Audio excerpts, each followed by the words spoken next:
Саламатсыздарбы окуучулар? Саламатсыздар. Бүгүн бизде сабакта Мадияр жок және Жамиля жок. Калганыбыз түгелбиз го, э? Ендеше сабакка сәттілік тілеймін. Көңіл күйлеріңіз бәрі жақсы ғой, э? Ендеше сабағымызды бастайық. Отырамыз. Бүгін қандай шығарманы талдап жатырмыз? Авторы кім? Қабанбай. Жақсы. Ендеше балалар, қазір тақтаға мен бірнеше цитаталар дейміз, немесе мәтіннен алынған сөздерді, сөйлемдерді көрсетемін. Сіздер қай кейіпкердің сөз екенін тауып кетсеңіз, және ол кейіпкер бұл сөзді неге байланысты айтқанын қысқаша айтып кетесіздер. Келістік пе? Кімнің сөз екенін табасыңдар? Көріп тұр ма тақта? Иә. Адам жанын өлтірейік, шықнатып алсақ, қайта жамай алмаймыз. Әлихан. Шетінер үйінің директоры айтады, немішті алсаң, қанттан орнына келтіре алмайсың. Келтіре алмайсың. Дұрыс па? Есімі не бұл директордың? Жоқ, бұл тәрбиеші. Виктория жасы. Әрі қарай кетті. Алайда Төрегелдиев Гали деген фамилия қанша ойлансам да есіме түспей тұр. 8-ші сыныпта Төрегелдиев Гали деген спортсмен бала бар. Иә, ерке. Дұрыс па? Оны неге байланысты айтты? Жоқ, спортпен шұғылданатын үшін емес қой. Не үшін екенін еске түсіріп жіберейік? Аға, көмектесеңіз ба Алкина? Отыра ғой ерке. Дұрыс таптыңыз кейіпкерді? Елжбета Сергеевна негізінде Төрегелдиев Қалиді барлығы анда апарып жүрген жетім балалар үйлеріне апарып фамилиясымен аты өзгеріп кетті. Иә, бірнеше балалар үйге көшкен қоя, сол кезде оның аты жөні өзгеріп кеткен, иә. Жақсы отыра қойыңыз, ары қарай кеттік. Дорба кәмпеттен деп 2-3 күннен кейін келеміз қорыққа, алып кетеміз қайтадан. Дана. Бұнда Қали Құттай кішкентай болған кезінде оны балалар үйіне тапсырайын деп жатқанда ол маған айтқан. Кім айтқан? Әкесі, сосын Сымбат. Иә, Сымбат. Әкесі және ағасы. Солайға ол кезде анасы болған жоқ қой, иә? Ол кісі қайтыс болды. Әрі қарай тас жинау, о немене? Жандәурен? Тас жинау деп, о немене деп Гали айтады. Себебі ол кішкентай кезінде балалар үйіне апарттасқан соң ол орысша үйренген. Оның не екенін ол білмей және түсінген де жоқ, иә? Ал осыған дейін тас жинау туралы мана не айтып еді? Отырамыз, иә? Ұлан, жарайсыздар? Олар өзінің туыстары, жақын туыстары бар екенін біліп, олар Жиналып, тас жинап, әкесіне мәйіт үй тұрғызады, иә? Үй деп айтады ғой. Солай ма? Біздің жақтан мәйіт тұрғызады береді. Жақсы, отыра қойыңыздар, жарайсыздар, өте белсенді қатысып жатырсыздар. Енді балалар, мына сұрақтарға қарай отырып, оның қай кейіпкердің сөз екенін таптық. Енді тақырыппен байланыстырып көрейікші, бүгін соңында қандай тақырыпты талдаймыз деген сөз. Кейіпкер өте жақсы айтып. Бүгін біздер бұл шығармадағы кейіпкерлер бейнесін талдаймыз. Ендеше дәптеріңізді ашып, күннің жадын жазып, тақырыпты жазып алайық. Бүгін біздерде 5-ші наурыз әлемдік жазамыз.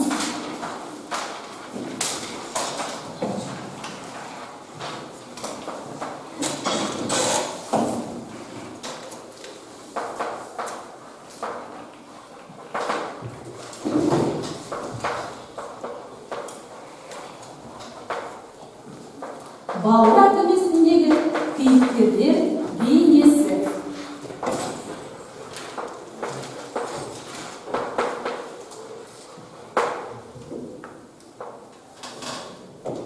Кейіпкерлер бейнесі.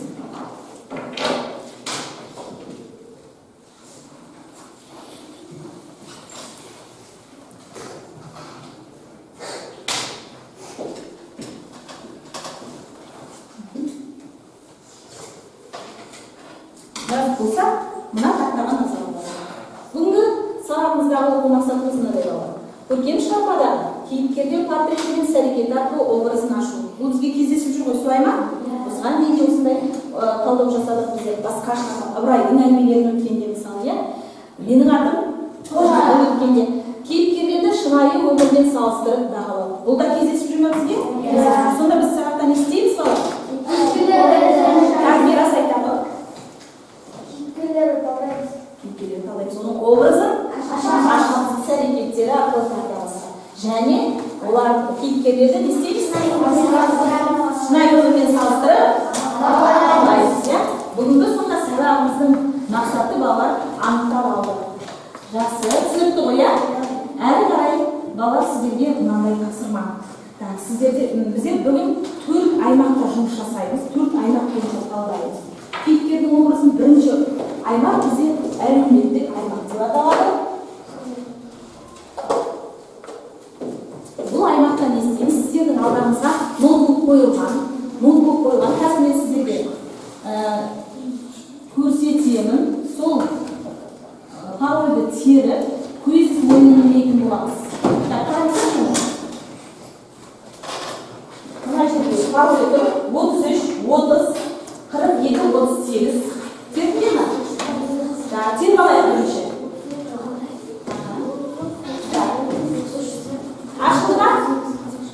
Ашылма сізде? Бастамай тұрарыңдар.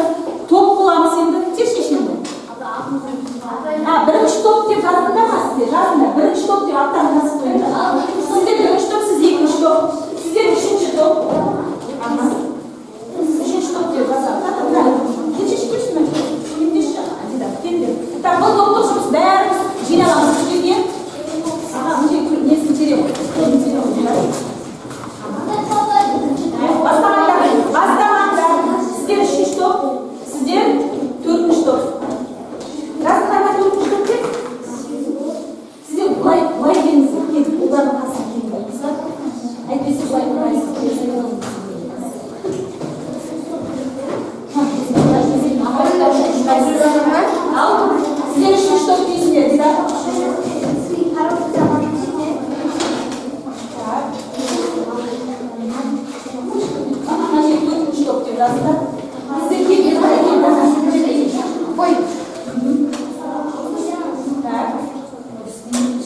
осы сұрақтар арқылы нені анықтадық, нені қайталадық, нені еске түсірдік?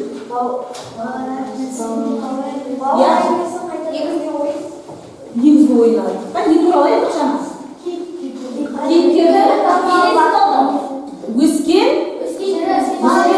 жері өскен, ортасы балалық шағы дұрыс айтасыздар. Қайда өскені, ол қай кезеңді қамтығаны солай ма? Так, жақсы. Ендеше бала, сіздерге мынандай сұрақ. Адамның мінезіне, болмысына, өскен ортасы, сол кездегі қоғам әсер ете ме екен? Ойымызды дәлелдеп жіберейікші, кім жауап берсе еді? Әсер етеді деп отырмыз ғой, иә? Кім жауап берсе? Динас айтамын. Мысалы, сен әңгімемен байланыстырalım. Мысалы, Халида бар. Ойланамызға кішкене ойымызға түспей жатыр ма? Иә, Әзиза, ойланып айтамын. мысалы Хали оны кішкентай жасында балалар үйіне тапсырғандықтан ол ойын балаларында орысша сөйлеп, орысша тәрбие алды. Орысша тәрбие алды, солай ма? Жаңа болды ғой сұрақ. Естеріңде бар ма? Здравствуйте, дяденька деген жерін келдік қой сұраққа, естеріңдер ма? Сонда дұрыс жауапты таба алдыңдар ма? Ол ненің себебінен еді? Орысша тәрбие көргендіктен еді. Отыра алыңыз, иә? Жандәурен қалай отырасың? Ол балалар үйінде апарған соң манаптың сөзін түсінбей, орысша үйренбесін манаптың сөзін түсінбей. Яғни оның ортасы, тәрбиесі мүлде басқа болды. Солай ма? Отыра қойыңыздар. Сонда адамның жалпы адам болып қалыптасуына әлеуметтік ортасы әсер ете ме екен? Оның көзқарасына, оның тәрбиесіне әлеуметтік ортасы әсер ете ме екен? Ары қарай жүре берейік бала. Енді іс әрекеттік аймақ дегенге көшеміз. Екінші аймағымыз біздің іс әрекеттік аймақ болады. Бұл жерде мен сіздерге сұрақ қоямын. Біздер деген бала бағалауға алып кеттік, иә? Алдарыңыздан сіздерге бағалау тағам бердім ғой, иә? Топтық жұмыста сіздер төрт дұрыс жауап бердіңіздер, солай ғой? Сіздерге 3 балл, өздеріңізге 3 балл қоя қойыңыз. Так, мен мана алдарыңыздан қойып едім. Так, бар ма бізде бәрімізде? Так, артық бар ма? Кімге артық? Бағалау қарағы, қай партаға? Бағалау қарағы, артық мен болу керек еді ғой. Таптыңыз ба? Сіздер 3 балл қоясыздар, өздеріңіз әкеліп қойыңызға 3 балл. Так, сіздерде бәрі 3 балл 4 балл қоясыздар.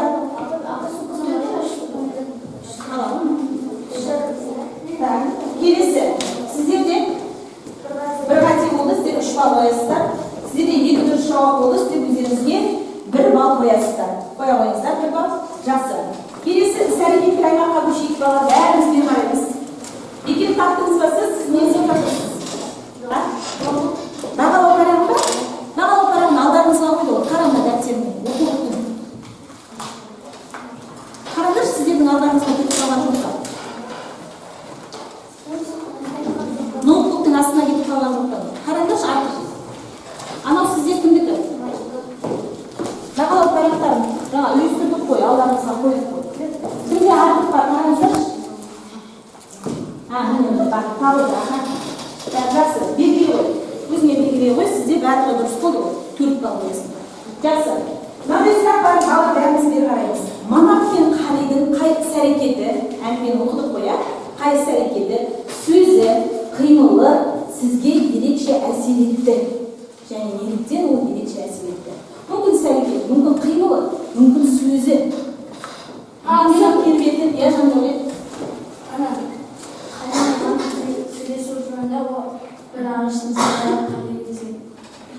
Костюмның үстіне түседі, иә? Сол сәт ерекше әсер етті ме? Неге? Неліктен әсер етті? Өйткені жалғыздық. Жалғыздықтың белгісі сияқты дейсіз ғой, жаңа. Өте жақсы. Жарайсыз. Тағы да кім бар? Мына топтан менде әлек жұрт жауап бермеген сияқты, иә? Нұрали, саған қай жер әсер етті шағымына? Так, тыңдайық бала. Мұқият тыңдаймыз бір-бірімізді. Маған манаттың сөзі ұнады. Қай сөз? Ол тасшынау деген сөзі ұнады. Өйткені манаттың Халидің есіне көп затты түсіру үшін ол бәлкім сол сөзді ашып өткен. Сол үшін маған сол сөзді ұнады. Әкесінің қалай қайтыс болғанын солай ма, Акила? Қалай оның басынан тас жинағаны айтты дейді. Қараңдаршы қалай сүзген сүру үшін айтқан сияқты дейді. Так, бекет, аха.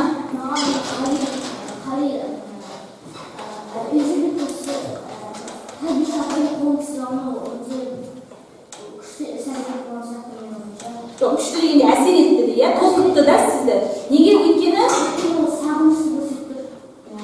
иә, ол қалғысы келмейді ғой, солай ма? Жетімдер үйінде ол балалар үйінен қалғысы келмей, кішкентай кезінде ғой, иә, сол тәрбиеші апайды не істеді? Істеп алды. Так, Альфира, сіз алдыңызға қарап отырыңыз, иә? Так, келесі тағы кімге сіздерден кім айтады? Я жүрек айтамын, саған қай жер әсер етті?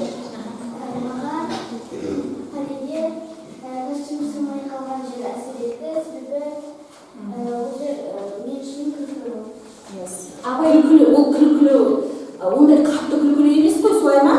Бірақ алып келген костюм сыймай қалғанда біз не істей бастаймыз? Көңіл күйіміз кетеді, иә, манаптың сондай алып сағыныштен бауырына алып келген, не алып келсең екенге алып келген сыйлық ғой, сондықтан ол күлкіден гөрі кішкене біздерді, иә, көңілді түсіреді, уайымға салады, иә, кішкене. Сыйғанда жақсы болар еді деген ой бола ма сол кезде бізде? Аха, жақсы, абыл, отыра қойшы.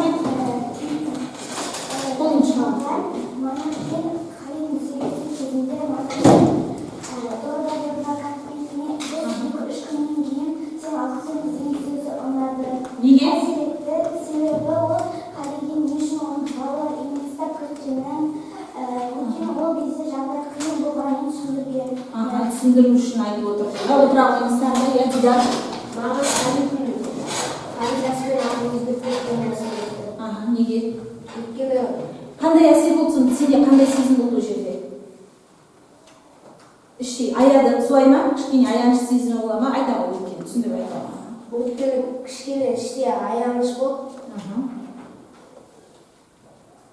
Адамның өзінің аты жөнін өзгеріп кеткен жақсы емес қой негізі балалар, солай ма? Әсер етті деп тұр, Дидар жақсы айтып тұр. Отыра қойыңыз. Иә, Алихан.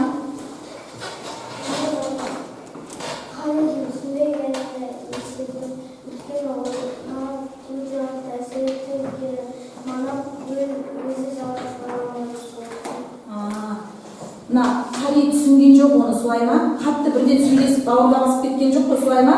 Манам жалғыз қала ма деп уайымдайды. Қараңызшы, отыра ғой, ахан Динас. Манапқа қариға айтқан сөзі ұнады. Қари кішкентай кезінен манапқа тілекемей мака деп айтқан. Ол қандай сезімде болдың сол жерде оқығанда? Иә, қандай сезім болды? Жылулықты сезімдеріміз. Жылулықты сезінгендей болды дейді. Өте жақсы бала, күшті идеялар жатырсыздар сіздер. Іңкәр. Маған қаридың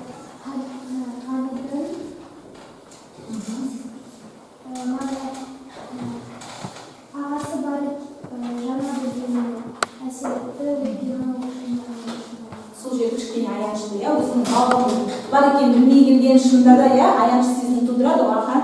Маған баланың қариды алматыдан өмірға шейін істеп келгені мұнда да болды.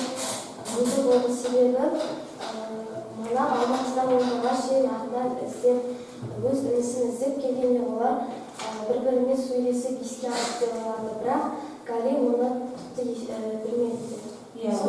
Мана ойлағандай болған жоқ сол кездесу, иә, сондықтан сізге бір мұңды болды сол жері, иә. Жарайсыздар балалар, жақсы жауап бердіңіздер, маған ұнады. Ал кімнің жаңағы айтқан ойы ерекше ұнады сіздерге осы айтылғандардың ішінен? Жаңа жауаптарды тыңдап отырсыздар ғой, иә, Дидар? Алиханның айтқаны. Орысша айтқанда, ой, мана қазақша айтқанда мен Гали түсінбегендіктен мана жалғыз алама деген аяныш болды. Өте күшті идея болды, иә. Жақсы. Тағы кімнің идеясы ұнады балалар? Барлығыңыздар өте тамаша айттыңыздар, иә, Азиза? Маған гимназия болады. Себебі шынымен бұрынғы кезде мака деп айтқан ғой енді манапты, иә? Отыра қойыңыз, иә, бекет, жарайсыздар.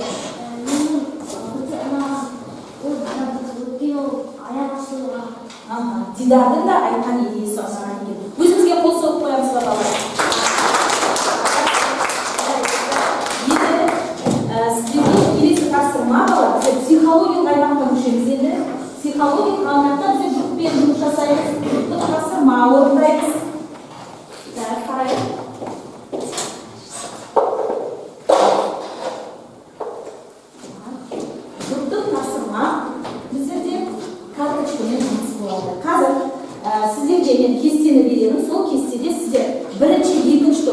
Халиға. Міне сен не білесіздер? 3-4 топ сіздер манапқа. Әрбір жыл. Түсінікті ғой, да?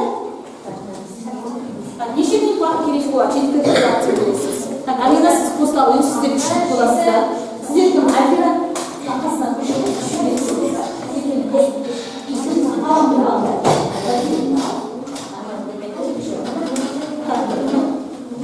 сіздер жоқ боласыздар. Үшеуміз Алина, Іңкәр, Нұрали үшеуміз, сіздер екеуміз.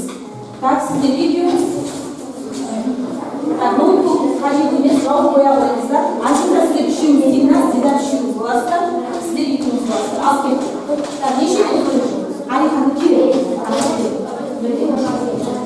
Азиза мен сіз боласыздар. Так, балалар, мінездеме бергенде екі мінездеме берсеңіз жарайды. Жақсы? Екі қасиетін тапсаңыздар жарайды ойында.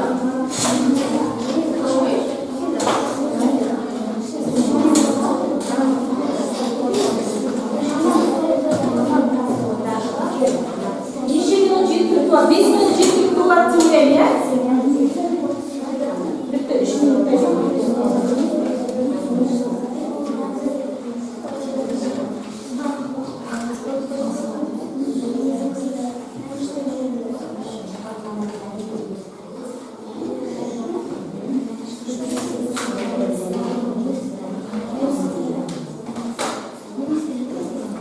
Мінесі.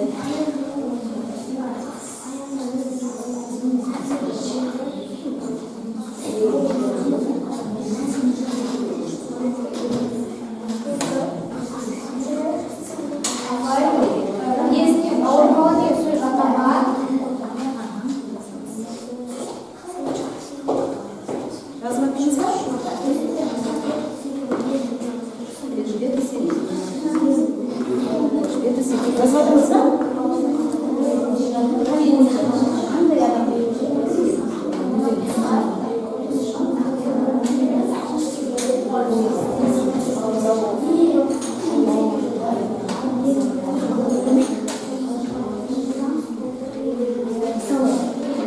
Размотнись, да?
Балалар 5 минут ұзақ болатын сияқты, мен қарап отырмын, сіздер бола кетіп қалдыңыздар негізінде. Иә? Бір қасиет болса да жазып жатсыздар.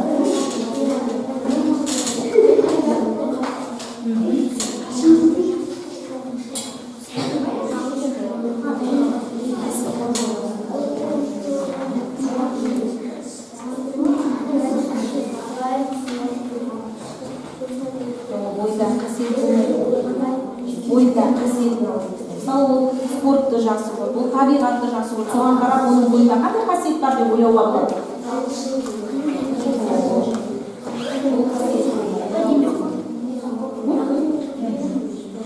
Табиғатты жақсы көретін көрді. Соған қарап, отырып жазды. Нені жақсы көреді ол?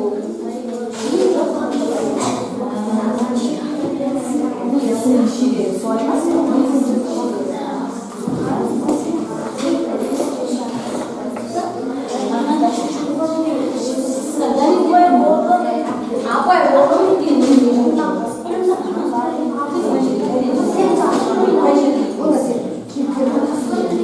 Так, бұл қая?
дайынбыз. Оқи қойыңыз бастап. Жақсы. Қаламызды қоямыз. Диана, Дана, сіздер жас болуыңызда ары қарай талқыланып қойыңыз. Жеткілікті ол. Қазір тыңдауға қатысыңдар бір-біріне. Болды. Аха. Баста. Китке манап мінезі қандай адам аянышты. Мінезіне аянышты деп айта аламыз ба мінезін бала? Аянышты дегеннен көрі тағы қандай бар? Қандай дәлел келтіріп тұрсыздар балаңыз? Өйткені балалар қанқаша түсінбеген жіктен келмеген ішінде болсын, ана үйді жалғыз ойлады.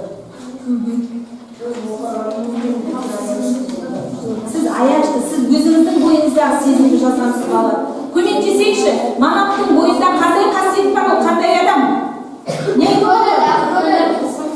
Көңіл, міне костюм алып келді, солай ма? Сондай, сосын тағы да қазір оны толып тұрамын, жазып қойыңыздар. Костюм алып келгеннің арқасында ғой дәлелде. Сіздер қасиеттен гөрі сезімді жазып беріңіз кішкене. Келесі жоқ, мұқият тыңдаймыз. Альфира тыңдайық. Евже тыңдаймыз. Манап мінезі қандай адам? Ақ көңіл себебі манап әкелген келін берген қалғанда қажет Яғни костюмді ол ғалиға сыймаса да оны кімге сыйға тартып кетті? Досына сыйға тартып кетті. Соған қарап ақ көңіл деп айта аламыз ба? Айта аламыз, жарайсыздар, отыра алыңыздар. Кеттік, Диана, Дана, тағы бар ма? Ал оқи ғой. Тыңдап отырмыз. Ол өзінің інісін іздеп. Бауырмал деп айта аламыз ба? Айта аламыз. Жақсы сіздер. Жарайсыздар. Манас қамқор адам себебі ол інісін алғашынан ұрғашын іздеп келді. Қамқор адам айта аламыз, иә солай? Мінезі мейірімді, ол өз інісін тастамай, оның балалар үйінен алып кеткен жоқ қой. Іздеп келді, солай ма? Іздеп келді, алып кеткісі келді, дұрыс айтасыз. Ол, болашақта алып кетейін деген ой ғой, енді қалай, дәл сол күн алып кетпесе де, солай ма? Соған қарап бізде мейірімді деп айта аламыз ба? Жүрегі мейірімді. Отыра қойыңыз, аха. Жандәулет, Мирас. Китке манап мінезі қандай адам? Көңіл қамқор. Аха. Дәлел. Себебі ол қажеті ойлап оған нәрсе сұрайды. Аха, өте жақсы. Отыра қойыңыздар, кеттік сіздің доктор Али. Мінезі қандай адам? Ол шығармада дәлел. Манап боласын дегенде мен ұшқыш боламын деді. Сонда қандай мінезі деп ойлап тұрсыздар? Арманшыл. Арманшыл, Қали. Келісесіздер ме? Дидар? Аха. Өз ісіне шебер өйткені ол оқыста бірінші орын алу үшін дайындалды. Аха, өз ісінің шебері. Жақсы, отыра қойыңыздар сіздер. Ашуланшақ, Қалида кішкене ашуланшақ мінез бар дейді. Қай жерден көрсін? Елизавета Сергеевна Қалиді шақырып алғанда ол жай ашуланды және ол жетім үйіне тапсырғанда ол оның көңілсіз болды. Елизавета Сергеевнаның емес қой, ол баяғыдағы кішкентай кезінде ол. Кішкене оның бойында ашу бар еді. Ол неге шақырдыңыз? Мен жаттығып жатыр едім ғой деп айтатын сәттер бар еді. Ол үнемі ашуланбауы ғой, бірақ бойында кішкене бар дейді. Ал жақсы келісейік, аға. Спортқа қатысады, еңбек және табиғатты сүйгенді жақсы көреді. Сүйіп жақсы көреді. Еңбекқор келсеңіз ба? Байқадық па бойынан жақсы. Келесі ару.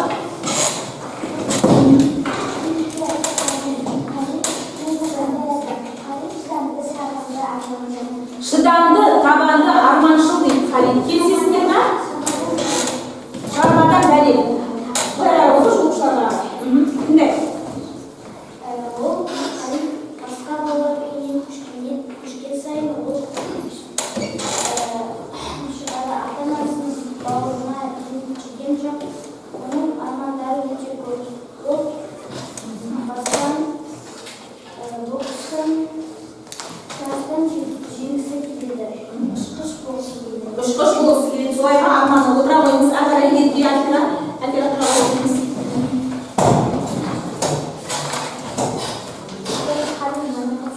Қалиға айтыңыз. Қали үшін тоқта. Қалиді оқиыз. Ал жақсы оқы. Қалиді оқышма. Қали жігерлі. Дәлелді бере ғой, ерке оқысын. Дәлелді. Қалидің дәлелді оқы. Уақыттан қосылған жарыстан ұтылған. Яғни ол жарыстан жеңуге тырысады. Жігері деген келе ма сонда? Келеді да ноутбукты жауып қояйықшы алдымызда. Манапқа да жазып беріңіз, оқи қойшы. Манап сезімтал дейсіз. Келісесіңдер ме? Өте жақсы, айтылған жоқ осыған дейін.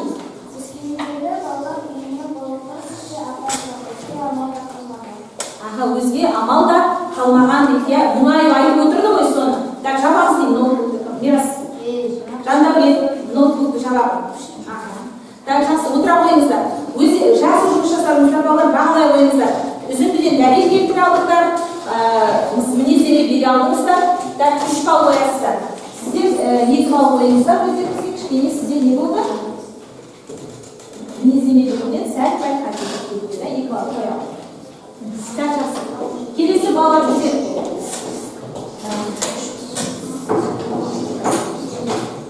Рухани аймаққа өтеміз. 4-ші аймағымызға келдік. Рухани аймаққа өтеміз. Балалар мынандай сұрақ сіздерге. Жалпы Халидің тас бауыры жат болған үшін, ол бірден жаңағы бауырына ержірей қойған жоқ, осылай ма? Кінәлай аламыз ба біздер бұлай? Осы сол үшін, сол әрекет үшін. Жоқ. Неге? Дана?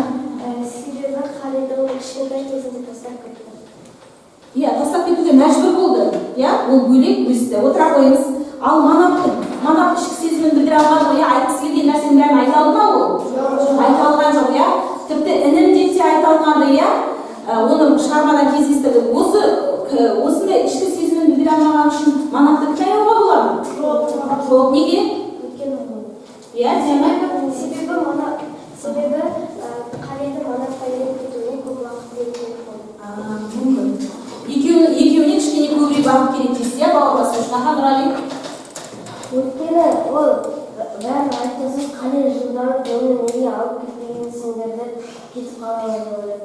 Ренжіп қалама деп, ренжітіп алмайыншы деп, сосын да көп нәрсені айта алмаған болады дейсіз. Кейде адамдар ішкі сезімін білдіре алмайды ғой, солай ма? Бола ма ондай сәттер? Айтқым келіп тұрады, бірақ айта алмайтын сәттер балалар болады. Жалпы адам үшін сонда ең маңызды құндылық не екен бала? Қалай ойлайсыз? Бауыр, бірге өскен бауыр. Және ол бауыр туысқан, жаңағы біздер үшін сол бауырлармен біз қайда өсеміз? Өзімізді ортамызда, өзіміздің отбасымызда, солай ма?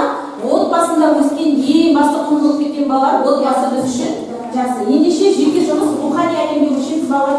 Өздеріңіз қалаған кейіпкерге хат жаза қойыңыз. Тездетіп 3 минут уақыт беремін, хат жазамыз. Өзіңіз таңдаған, мүмкін Халиға, мүмкін Манапқа, мүмкін әкесіне өздеріңіз қараңыздар.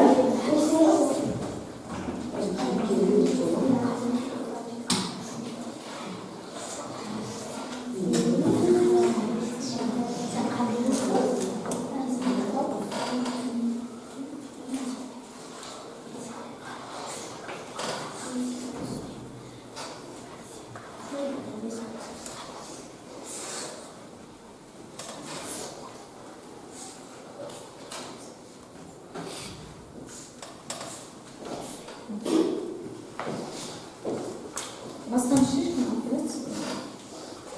Кімге жазайын деп отырсың? Халиға жазамыз.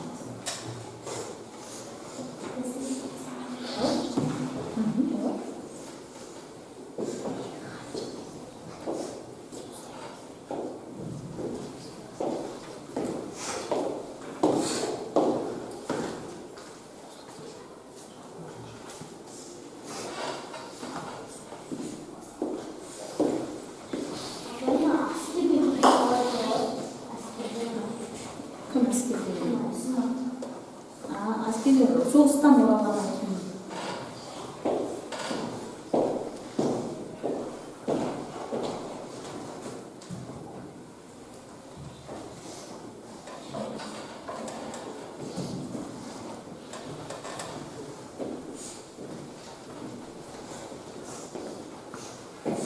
Жазың Сафира. Ең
Bu havalı vaktimiz ayaklandı.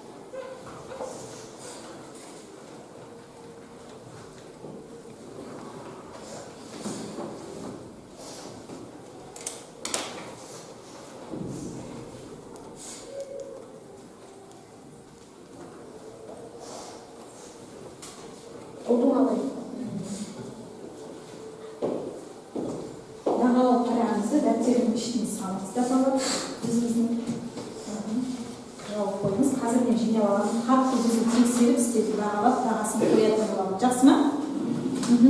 Енді тақтаға назар аударамыз. Қазір ішіне салып қой. артынан емес, ортасына хаттың тұсына салып қойыңыздар. Болды да? Салып қойыңыз ғой.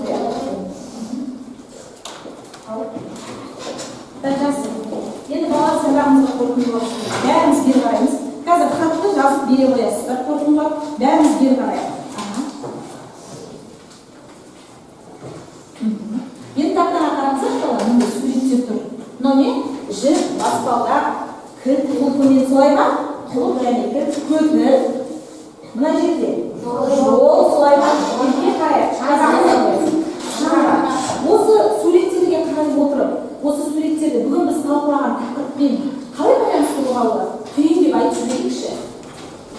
Бүгін біз көпірге айтамын. Көпір деген манап деген Алматыдан Халиді іздеп келген жол.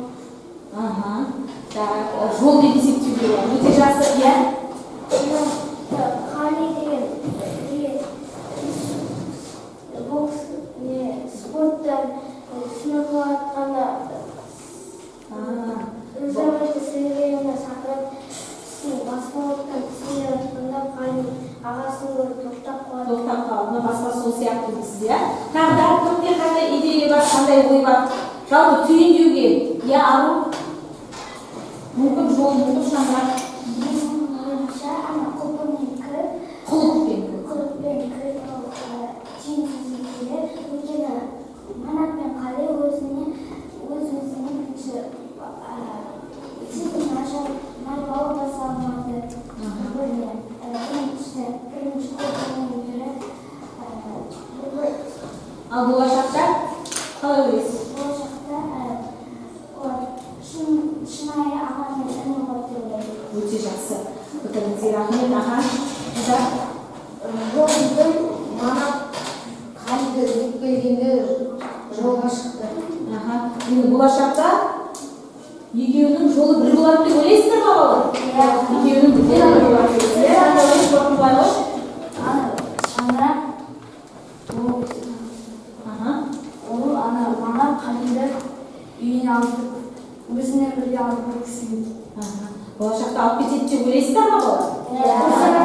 Мүмкін, иә, алып кетеді. Сол келесі сағатта ол туралы әңгімелейтін боламыз. Енді балалар үйге тапсырма кейіпкердің ішкі дауысы деп аталады. Яғни Қали боласыз, мүмкін біреуіңіз әкесі, мүмкін біреуіңіз Елжбет Сергеевна, мүмкін Манап өзіңіз кейіпкер болып, өзіңіздің ішкі monolog'ingizni yozasiz, ishqi o'yingizni yozasiz. Tushunibdi g'oya? Bir taqsimasi tushunibmi? O'rningizdan turaylik. Saroqqa o'ta yaxshi qattiqsizlar bola. Rahmat aytaman. Saroq hayotda sog'lig'ingizdan. Darsingiz жаңа бағалау qaradi. Tafsilot qo'yingizlar.